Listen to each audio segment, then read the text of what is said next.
What are the secrets to growing garlic in Florida? Well, it's a little bit tricky to grow garlic in Florida, but there's some basic rules to follow. One has to do with timing. You're really going to plant in November, mid-November. You really want to time it with a cold front coming through. You want the cooler weather.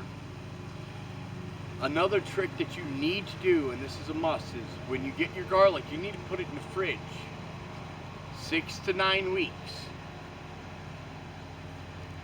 You're going to want to grow a soft neck variety. Most hard necks don't do so well here. There is an exception to the rule, but generally speaking, most of them don't do well. Now, this is a standard bulb.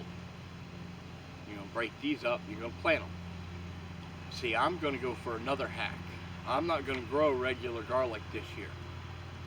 I'm growing elephant garlic. The one on the right is normal garlic. The one on the left is elephant garlic. What a difference.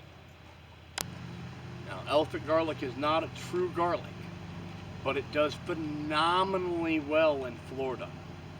Just make sure you throw it in the fridge for a while. Make sure that the ground temperature is lower.